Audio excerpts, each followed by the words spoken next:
दिल्ली के ग्रामीण सेवा चालक एक नए आदेश से इन दिनों बड़ी कश्मकश में हैं। उन्हें यही नहीं समझ में आ रहा है कि इस आदेश के बाद वे खुश हों या दुखी।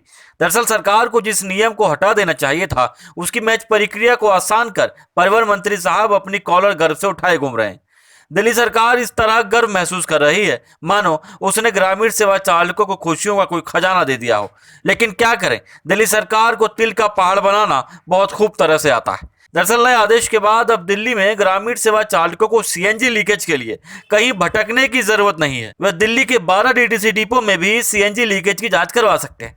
इस खबर से शायद आपको सुनकर अच्छा लगा हो, लेकिन यदि हम आपसे ये कहें कि ग्रामीण सेवा के लिए सीएनजी लीकेज की पूरी प्रक्रिया ही अनावश्यक और नियम के मुताबिक गलत है, तो आप क्या कहेंगे? यानी दिल्ली सरकार के हमारे परिवहन मंत्री उस प्रक्रिया को सरल कर गर्व महसूस कर रहे हैं जिसका होना ही नियम के विरुद्ध है।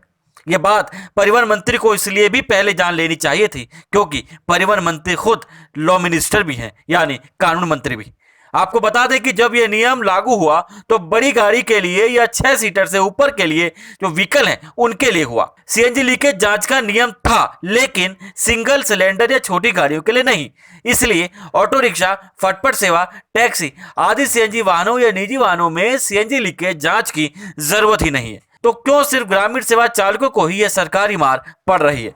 वहीं दूसरी तरफ क्वार्टरली सीएनजी लीकेज की जांच की प्रक्रिया भी बिल्कुल बेवजह है, क्योंकि जब यह नियम बना तो उस वक्त दिल्ली में BS2 और BS3 वाहन की गाड़ियां थी और प्रदूषण को देखते हुए नियम लागू किया गया था। लेकिन अब क्योंकि प्रदूषण के चलते BS4 और BS6 वाहनों को ही चलने की अनुमति है, ऐसे में सिर्फ ग्रामीण सेवा के लिए सीएनजी लीकेज जांच और वह भी क्वार्टरली दोनों ही अनुचित है। हमारा परिवहन मंत्री जी से निवेदन है कि वह कोई भी नियम बनाने से पहले परिवहन विभाग के उच्च अधिकारियों से नियमों के विषय में बातचीत कर लें, तो इस तरह की परेशानियां नहीं होंगी। वहीं ग्रामीण सेवा पर थोपे गए इस आदेश के विषय में भी अधिकारियों से बात कर इसके समाधान पर विचार करें, क्योंकि दिल्ली सरकार आम आदमी की सरकार है, ऐसा मुख्यमंत्री खुद कई बार कह चुके हैं। न्यूज ट्रांसपोर्ट विशेष ब्यूरो रिपोर्ट, दिल्ली।